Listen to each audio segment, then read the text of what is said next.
This is Kessben 93.3 FM, a new wave of excellence in radio.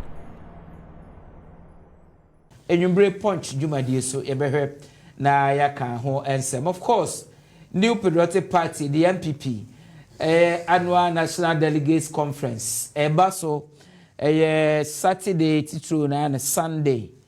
Na as a precursor, as a prelude to sa conference, yehu giant billboards ewo krom ha.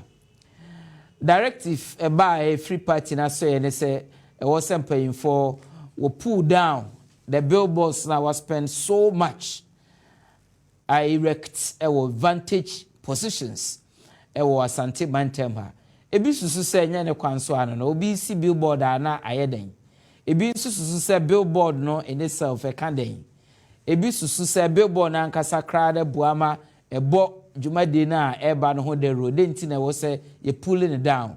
Ebi susu se oh one pulling it down e de empapa mu ene mabia emwa ene deba said the tibia directive no ba ye bia comply do na tutu on billboards e dey free ho mako bi nsuso e wo krom enwumbre a comment on what has happened in respect to this mountain of billboards and a directive say e was say you sign pulling it down and the economic impact any hon sensem saying and no ho ensem etie enwumbre. The Punch is your program. It is a talk program. With me, Edward Jencha, Unsusi, and was Sim Bisaba. They can kind of yourself and any answer so ati. Na abajafo aye ready. Na also so aye ready in your brain. Na yamo akwaba bim at the back Jumadi so. In your brain, Dr. Charles Obeng Sapong, aye director, registrar, University Relations Officer, Kumasi Technical University. Yeno ebetuchen komo enyumbre. Mr. P.V Juantuah, a former presidential staffer and an advisor to the former president John Dramani Mahama in certain respects. So enyumbre is a P.V Juantuah in terms of finance and economics. Or whether mupaye or ha enyumbre a large Ishak Chei Brobe Yamawajo special. We wish you very, very speedy recovery. We thank you for the support, always being ready to share your views, contribute to the advancement of democracy and our political dispensation. Yeni sopai eda asijankopon enkoso entrewa shim na onshraw. Bidinga de Ohini Jan lawyer, thank you, and I will say thank you too.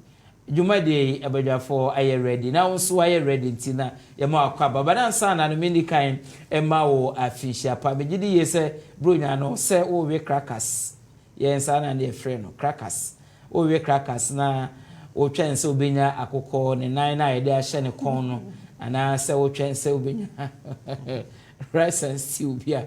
Now don't forget me not, don't forget me, because 2021 o bronya no who ana meni da wani ma meni o edi embe for mama kwaba yeah anyway Dr. Charles Obeng Sapong is saying ya me adom ebusa for here ya me adom obi ahoye me didi say also hoye oba de adom the older the better say adom ne ba onye si professor kwan mu die anu ho ani before because professor ye na ni adom fu na ya me adom ye hoye pa na ya me ase. yeah Mr. P.V Juantuah. Why fresh? So, you're managing a cracker. Okay. Now, in your quickly before I go Parliament, but then son I go Parliament. Mr. Simfree, Dr. Charles Obeng Sapong, where the MPP National Delegates Conference are ever so weekends, and billboards are who say now. Friends or supporters of Nkrofo a we GD or mu say dachi bi akwanya ba obegina in whatever capacity I pray the baby or party now I shall say sponsors I will be erect billboards giant ones ewo ebi wo ha na exciting I mean na ema krom cry efe but directive by say in compliance with the directive na we say we bubu sa billboards no we tutu free hon ya we see tutu ni ekeka ho meaning senior this issue I buy and senior yeah canon ne senior kwakowe how fan you say Because Juantuah that PV what they are on this issue this billboard yeah me I agree with Kwan Bisu but Kwan Bisu no president na we issue sa directive no during our last cabinet meeting I don't know how much salary na ba because let me begin by saying the directive no issue incompetent and discriminatory. Directive say won't mean onye focus yes for na juma to ho na ko ye we yes because he knew before he even reappointed some of them he knew obi to say honorable joga today am say to amani we ko na ye mogbo mie and o kan so only or ambition say obey contest right after the elections you know Vice President Bawumia pushed us started at Abontina now President who say Vice President Bawumia no constitution ko amana kwan say obetima ye den eyi na di this be impeachment bi we mu de obetima ye den afaya wo to one he's not being fair to one in Crawford because uhuade na say eba de na we fa ho ndana nka onye den one acted very late because obia o sa race mu bia no was san reappointing bia he knew and when mama can say me job me ba ofie na me ho yire ma chia na me de mensa to no ko mu pia say we na do nsa to no ko me say ai e tena me ba na me de mensa bo no to that's na beka analogy nya president ko na be gina himfi na wona na nso opa ko ni bia di o what open floodgate we should dey wa pe akonya na cho di asan na o ka tell o ba say o kasa enye say futuristic say no o say opa konwa no bia di I mean is it not enye fact say but I don't know because if you want them to work for you omunya full focus to work for you baby say e kan say asem no enko bie floodgate mfanya den e ma wo mo now no obi e ka say o support ba wo now it is clear because wonya akwan be first wo pin we mo he from na wo page we agira ho oh how Kwan Ben very good because Kwan Ben it's only billboard show omso monyi there's one amount so ne ba omi ayi boss foot enu yibi yana zi no but so your vice president very good and you know incumbency is you know what they from come no but sa billboard no I tare be na she anytime be na board because see we share billboards na meba billboards na omo asisi no dodo na no eye party billboard you see who ye na hwe atare e she nipa no kale sayaye no but they will say on the president he say in his capacity as a certain vice president or the president then billboard other omo declare omo intentions no omo to conform the president na say yeah welcome delegation in capacity say so we minister or welcome delegation to conference as well well that becomes billboard back on Santa about me offer so na po ono ne president ne vice and on photo boss sa billboard say na efe pa ba no ba ku ese say BC mention south no problem say they be cry wa Raga Junction and they be war was another one was very they be cry here just so na efe pa it say eno won be two and so omuntu o am say ni nya omo me sure so omo yi oh menya hwe but I'm sure say MPP party na am say omo nhua de o kai so be omo congress bi o kofodia omo friends I'm say democratic unions bi guy from Britain obeka side obema solidarity speech bi was me feeling can be now you are wasting so much money on these things so come but still changes be am president na no na be floodgate no because about me no stop one say o pictures and say our friends can stop them that's say it was the tama sa pictures no ba bontia Dr. Bawumia say enye ono enema because I mean so me per say me cause disaffection for you pictures they say betimi am yakọ print wo pictures ne de ababubo krom say e ye wo na wo bu direct be na bia me na me share so he said they say oni mo hwe ade omo yi pictures ni na afi very good somewhere this year President Kofomu sister bi we Mrs Campbell ayi na sister ba me t-shirts no mo grow ashton bi na e ho ayi characha ne to mo bu fan characha first pa t-shirts you call umko plaque na no mentia plaque su kra ho mo obi so obi a ye bi wo ho obi a ye bi wo ho because my me go fon ko na well hu ala ni be yes I was there mentia there na oni ho me wo ho mentia we sampan me chia sampan me chia ni be na ke ba ko ye din ka go ka say ye be political kwa me ye announcement nem jia ho na there na after sa announcement no kwedi si ye etu unim wonu na ye sare ba ye say wo hu say eduru ba bia obetima suppress we mo ama we free no but say sa directive see any billboard say party no directive and free president and so party no na issue that directive but not from the president party no na issue that directive and a regional minister in his capacity as or no superintendent over the region and forces are there because it's a party directive a regional organizer. No, but billboards before I mount you need a permission. Very good. To mount it. Anything in that regard. Say a party directive, regional minister, he has nothing to do with it. Oh yes, your regional chairman, regional vice chairman, regional organizer. But they can liaise with some advertising agencies to pull them down. Oh, capacity regional chairman. No, in regional chairman. No, I'm saying this because you are saying say a party directive. And I'm making sure say in his region. As a regional chair, as a president representative, president member there will be any billboard now. Any or seven bit material. But we have a regional chairman. No billboards no be regional chairman won't to me. So no so yeah billboards no be. And no go pay as so yeah. No capacity obey there go. It's a party chairman. It's a party chairman directive. Or no can who am I? And once we hear free home. The regional minister never Papa na Omanbenina na keep problem na for himself. Okay, so because one crack whip at the right time. Okay, very well. So that is what it is, but it appears in compliance with the directive enforcement na by him say do na yi.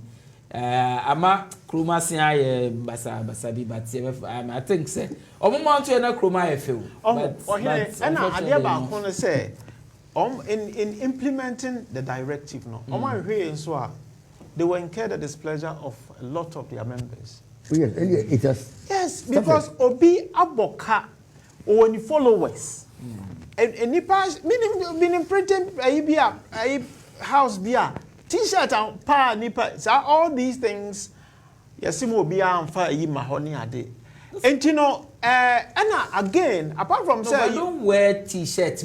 Say last week, maybe last t-shirt a particular candidate. Exactly. Last week, I hosted Yabuabea Samoa Honorable on democracy. Yeah. For about 30 minutes, we were talking about these things, and he said clearly, say, "Omo sanction situation where Abokako she Obi can Obi or war intention say obey we t-shirts now that be."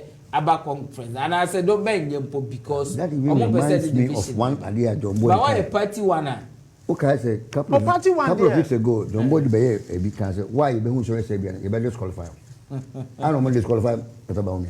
And see, Anna, the implementation bad kakra because one to me but I know for sure that a lot of people will violate this directive, and I'm here inquiry and now.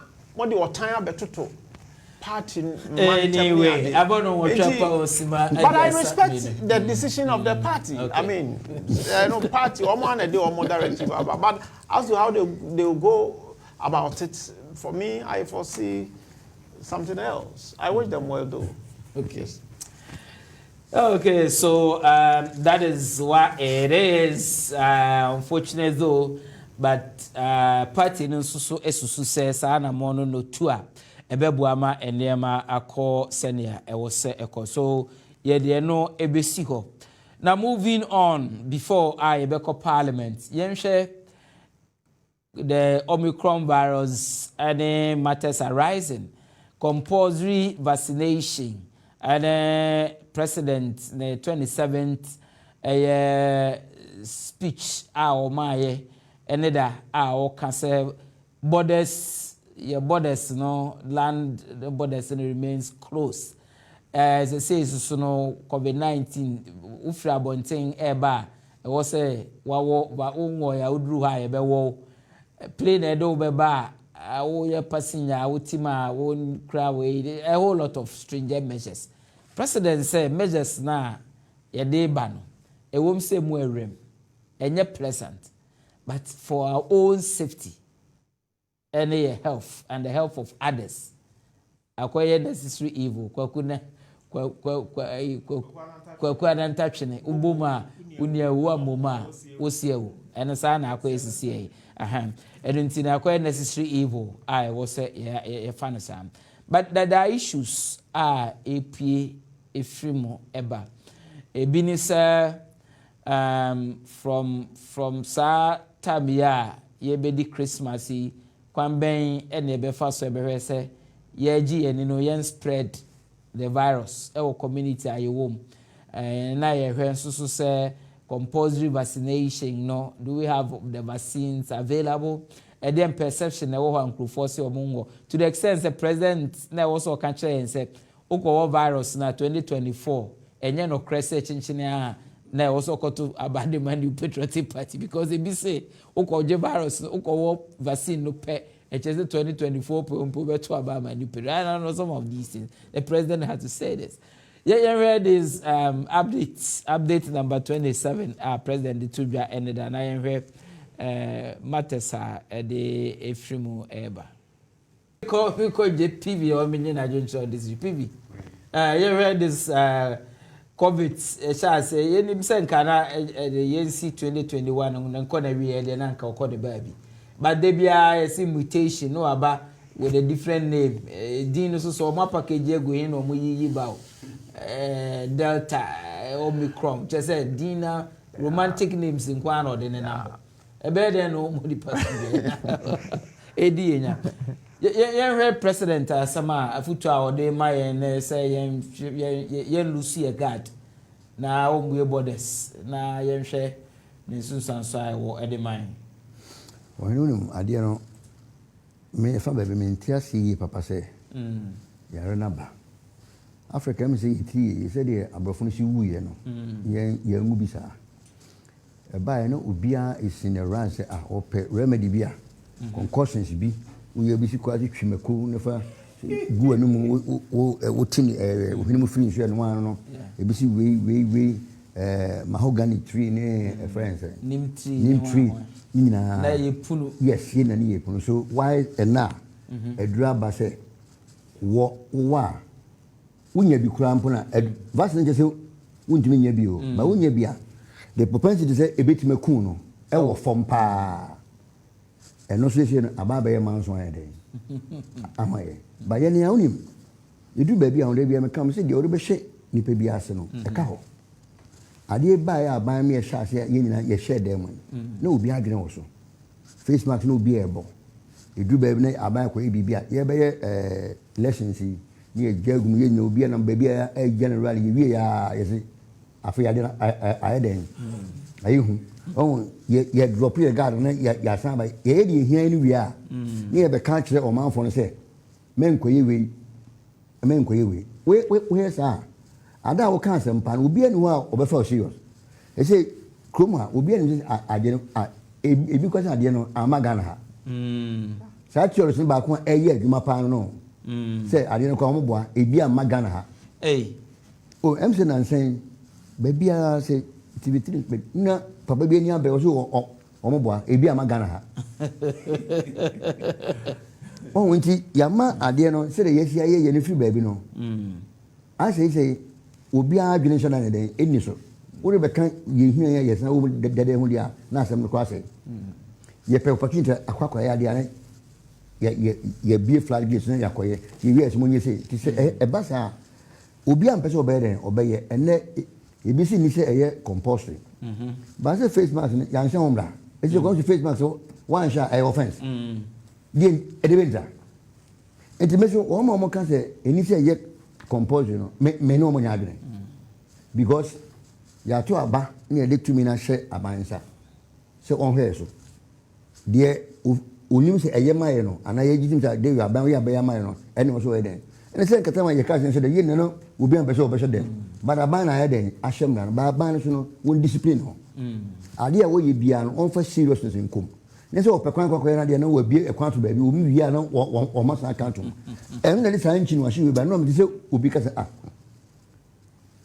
nipa malaria kum omo ha no covid inkum say nipa ni bi the big cracker road accidents and yes ba woni bibi e bia road accident na say sine wo say ye twa na ya ye betuma twa na am what trans but as we speak no apart from vaccine no me hu na do bi pass say drug we wunya a friend say virus na no drug we 3-4 days na so hu timi dey unlike malaria e say ye sha se yi say ne ye no kamo kwani chloroquine ho wane ene ni na atwam ko lumifantry na dey aba year on bian yenya adura eye powerful say friends malaria abo na pese wonya ahoden a yenya adura bi ebitim ene kwa se malaria vaccine ba entino wo mo yese ade na eni se entim nye composure we no mo nya e wo se ade no because yene yesu aye ka se ade ma enye compulsion yesu ne se ka se adena ba yensan ko hede ma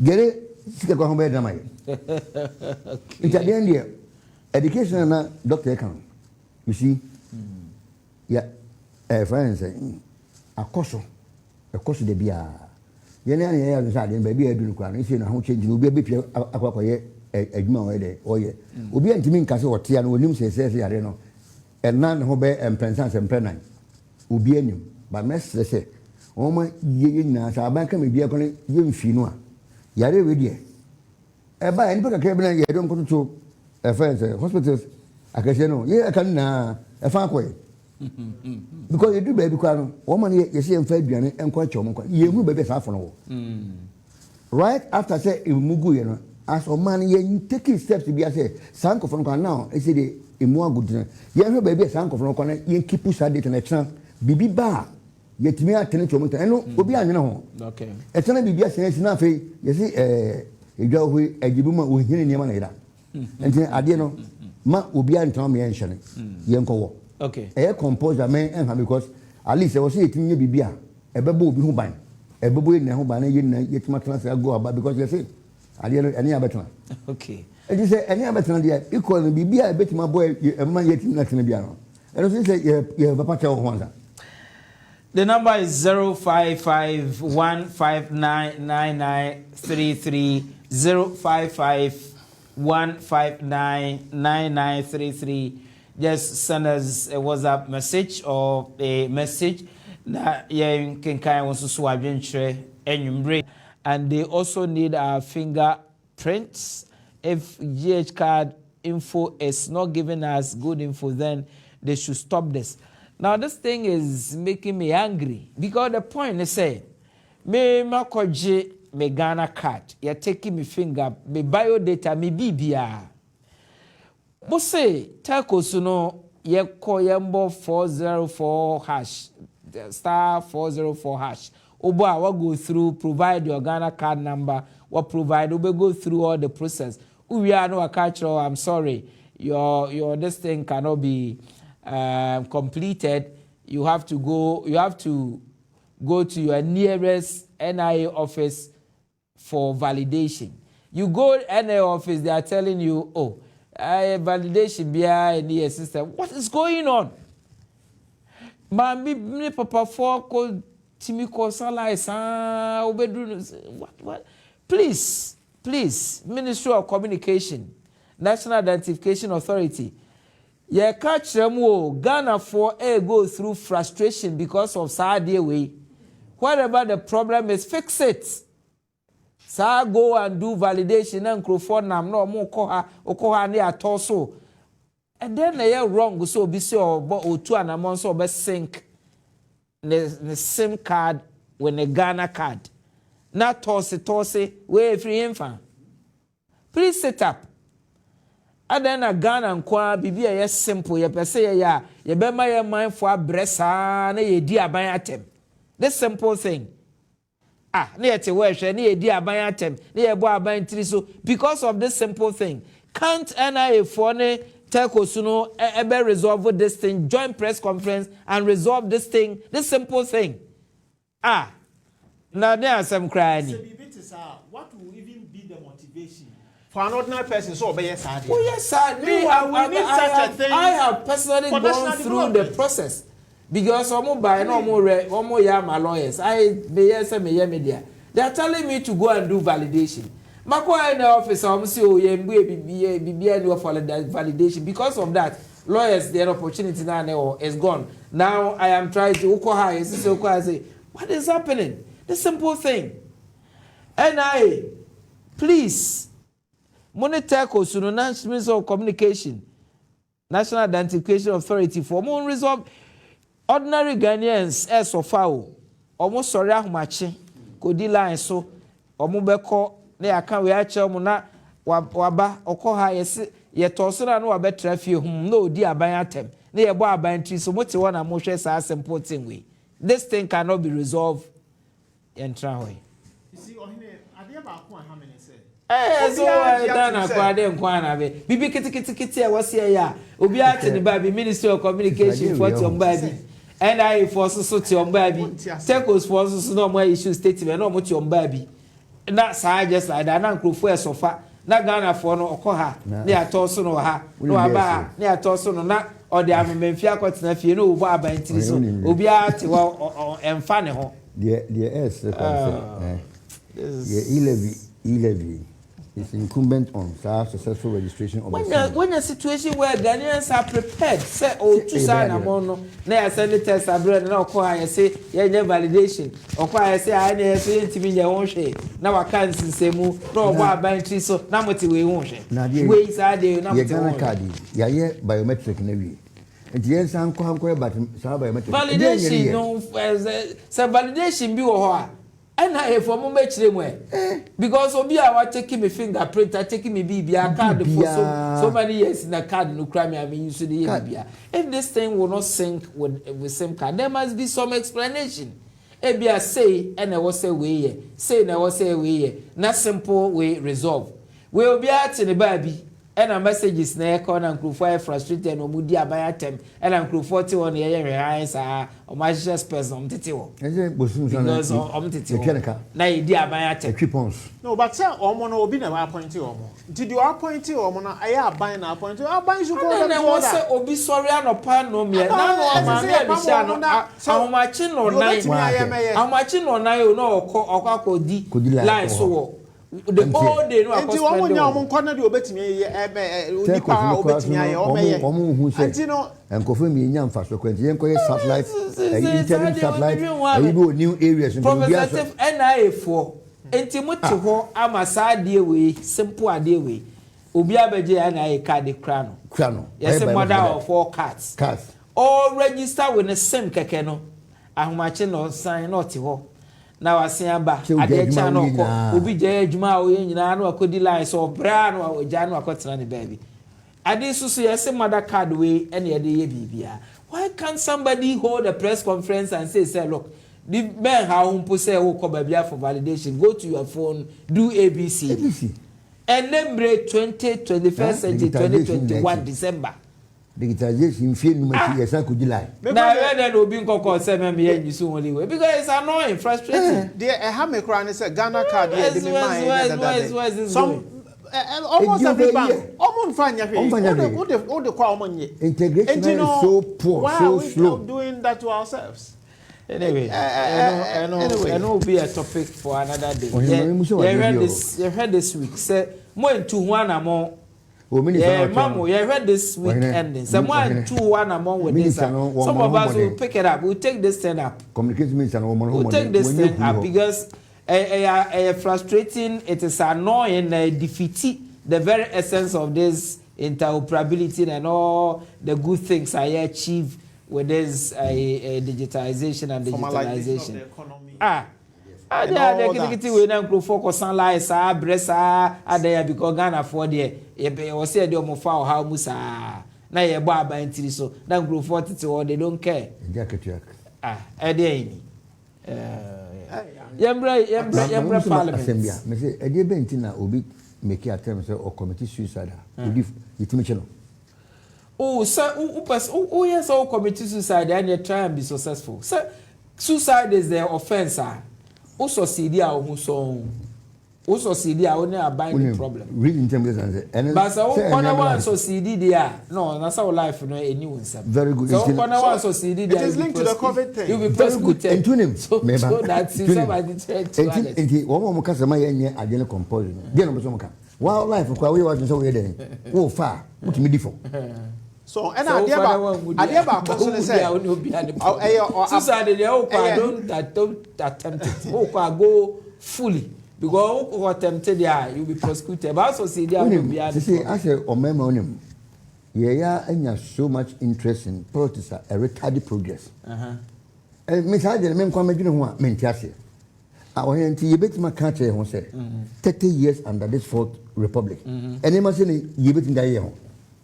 Well, 30 good years. Well, I think I some quite any new. Well, the major political players and remember saying, any new. Now, there comes of parliament. I'm coming to it. I want the air parliament. Now, Mammy Braho, because you're already there. Now, parliament. So, Monitania echoes to a parliament. Now, echoes to say minority. Abrana rights speaker, right honorable Abambabing Etienne on a certain Tuesday. And omo vote 2 years budget for 2022 no omo are reject. Was on Friday. I think so. It was on Friday, on a certain Friday. It was on Friday. Owie ya na right speaker honorable Abambabing etu kwa eko Dubai say o kwa koye medical check-up say ne ekeka ho. And on the Tuesday, the first deputy speaker Honorable Joe Osewusu Joe Wise ebetina adwem. Ena omo eform quorum 138 senior embrano kano. Ena omo minority ni decided said that they omo emben parliament for president of parliament or kromonko. So majority for no ese omo form quorum. Ena omo so eco move motion say decision na omo take in Friday no the previous week Friday omo akọ nullify and omo rescind that decision and subsequently no omo move and omo approve 2022 budget. The subsequently minority no by so omo so eba be movie so omo eba rescind that decision because na quorum no enye proper and all that eno anye adwuma.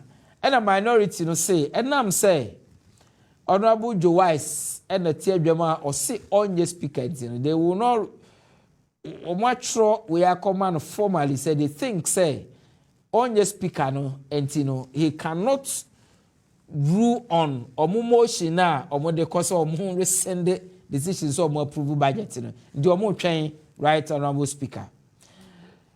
The cost of Mrasebe say various committees, committee of finance, special budget committee, constitutional and legal affairs, roads, transport, and all committees, Juma, I will be discuss sectorial allocations, budget estimates. I will discuss the donor or my allocation, all from the 2022 budget. Now, the air say so. Ebi susu se still na no budget no o ma reject. Bi wa no estimates from the budget no so committees no etras including minority majority at na say o mo discuss those issues ho. Now enne na Babin obetina adwom he's back. Oba ye no no so e de nsema to dwa say fine ruling na akoso ho no for say there were procedural challenges, but that's it where no or no the susu says speaker be take decision be our house or no only where and he said the speaker for by or no so be say na ye nullify na emboa enti ono de pam no twa no the esie no esi. Now osan e kan say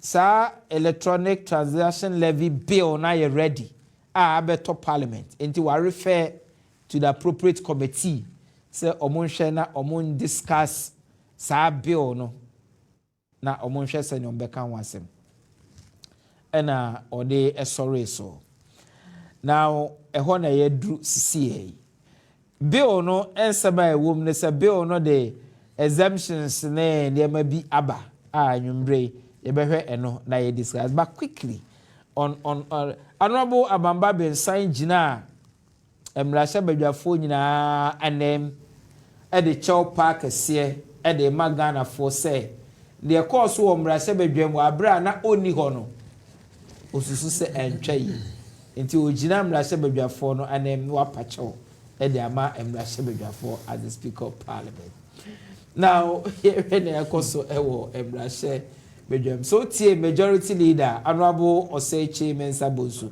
ono anso na leader for minister for parliamentary affairs osan member of parliament for Swabi constituency okai say minority for no say omo twen ko pim ebra omo right honorable speaker beba na sa oba ene be mo respect also mo de ma chair no speaker no mo de ama no say right honorable speaker ba so yes pese omo ebe and all that na ye de ekoso ewo emrashe beja me sha say every P.V Juantuah on before I beba detailed discussion of E11 no ye de ekoso respect to the conduct of parliament with respect to the 2022 budget o eno ni bibi me wo a different view be about the exchange na I'm saying ka ban bit my be to prevent sad rain na okay one I sincerely believe say me President Kufuor ka 2022 budget in ka may be novelty agency da because I've been running on the back of COVID. The COVID had distorted to almost everything in Ghana.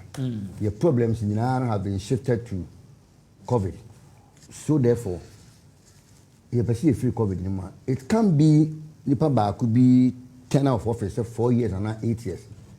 Say if you are to go by distortions are higher I buy economy is the same anymore. So I was expecting government so maybe be a difference. Okay, opposition for Mumra, professional bodies Mumra, friends, clergy or whatever it is, groups. We need to sit down and maybe a budget be an plan be based in the next 15 or 12 years. And right from the word going, the person will be a input here then. A woman, a timabo, and the Baba Mubiano. You make room. I bet my community side and say, I affected if he had a because we know we need doctor name.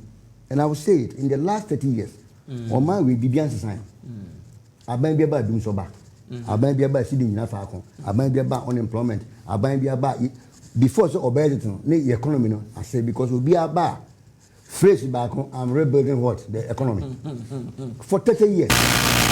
So Yanko baby. And I was expecting I tell you, because for once, when two major political parties on running Ghana from 92 to date, we won't see a transfer a far Guinea. This is an IPAC. Except President Mahama called Saint a friend before almost a moment. And I said, we could film a crowd from you. After 5 years, Ubemusa revenue. Because sincerely, I didn't, me say economies can come and challenge me here. Say problems in any year over the years, Ubia 8 years can't resolve it. Nobody, because we need to go by a planner. Ubia about Ubepeja, no they call opposite become. But you can't move away from it. You do baby so every 5 years you have a transfer. Say DNS or see you be film and get become. Nanya no na National Development Planning Commission for I was omoma and that national policy vision one vision one. It appears that President Mahama ever bekono. No who BB. Okay, as a 40-year development plan. Almost year one consultations. Omo by Professor Butcher report no come President Kufuor no kaso any omo I resign prekono. The man was happy. Oh, but when the year who says okay as an senior minister. No, they were thinking about a century bond. So okay. Now won't even go by a 40-year development plan. Area plan and Kalakoji bond for 100 years. And the end of the year, Hono, say a nice hardino. They are transit as for money and 5 years. And the woman you swing now and my swing. Because and Yama a question. Chinese philosophy ne philosophy. I say or say insanity is doing the same thing the same way and expecting a different outcome or result. Or say that is insanity. Yeah, because any time there's a back down for no when you come but forgotten say me my way here near say me mra it will take me and me tiase me contact you know still me bibiase na man for say because of their SCNT and then their initially hunu and then their person yesesan niema binti enka minority no emboa majority no on consensus no monhwe 2022 budget not from a political perspective but omonye nationalistic na yenhwe ne ebeboa o my Ghana vis-a-vis this e-levy thing say wona sebe mandes memo wona offer no happen to kala be me ye next week ye dum kan ya wo se mfa ho a me bo ye me ye ne famo hwe wo hwe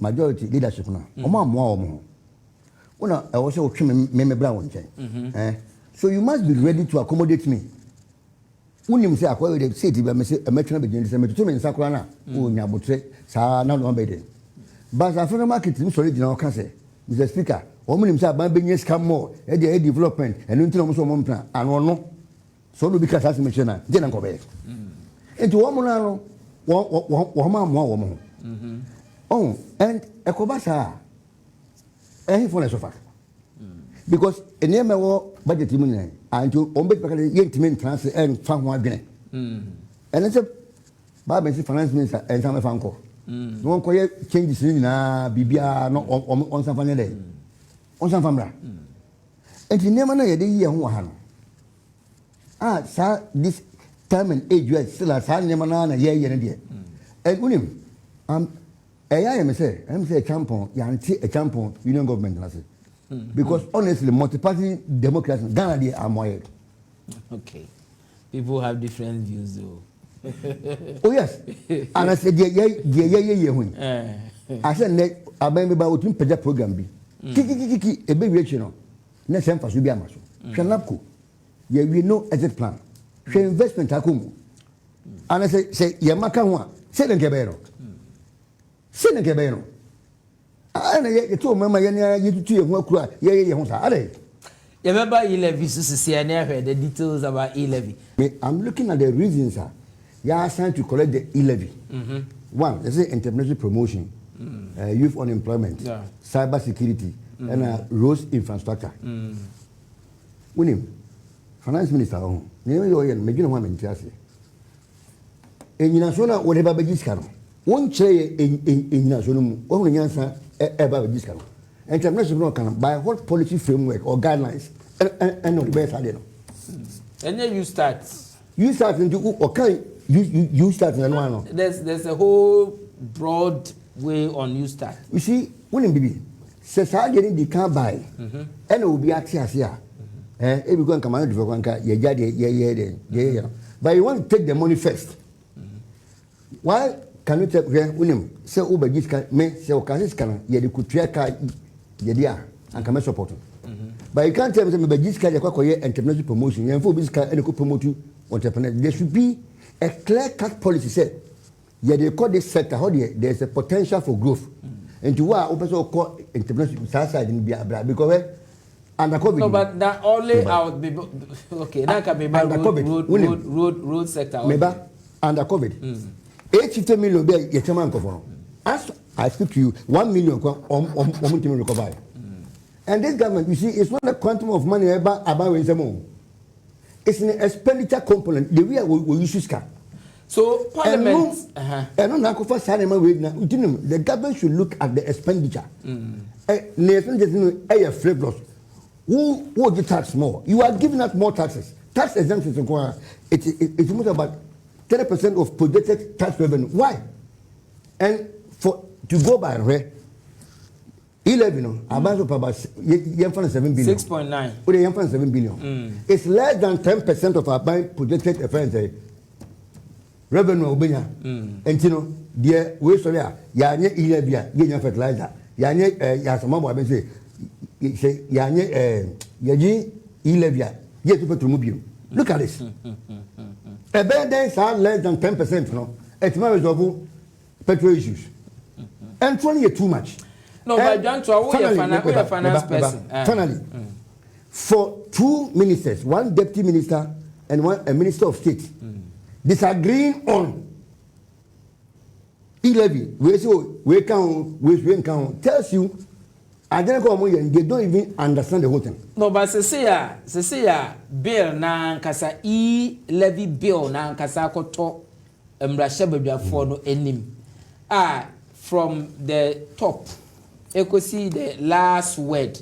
Bibia was say shembia a woman winning in words and yema apply any exemptions are a woman.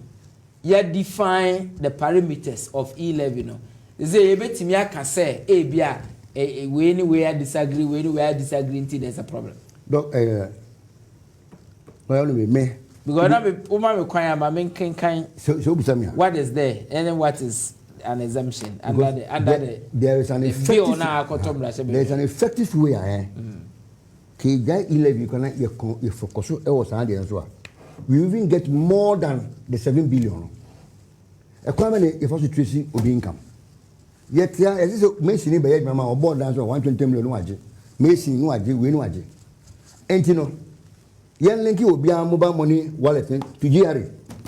Say Mason by mamma, baby a short reference. No, I will state say be a carpentry works now.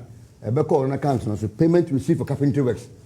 One of better catch up and say the whole year when you order the cash. Order the cash. Cemetery cash, it will be deemed to be a bam who be around. Main quantity, so I will pay the tax, and nobody is ready to sacrifice it or schedule be from paying tax.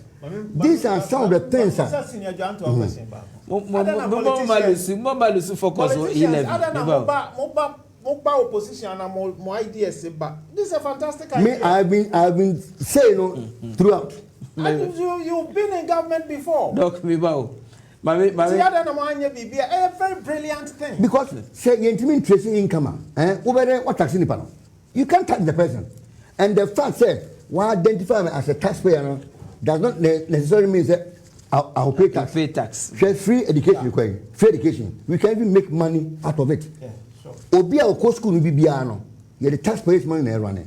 So therefore, parents on your with by virtue of a human my tax bit my 1 million.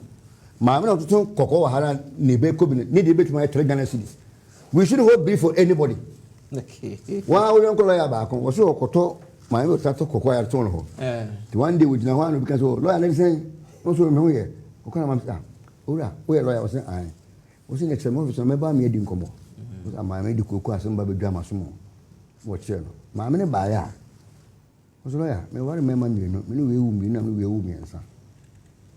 Na nkonomunka mso matos asi me si fiesi ba ko so na ba ko so de anwane blouse ko so na kan be be we se be ya omonko e hwan wori ntibutu no hwe you see Ototo kokko yes obi a otu susu 1 cedi 1 Ghana cedi every day no he pays the susu collector 12 Ghana cedis a year for keeping his or her money and the baby a was here hwe ne and he fan will be sika head efa okay and no ne linking or synchronizing data so a problem.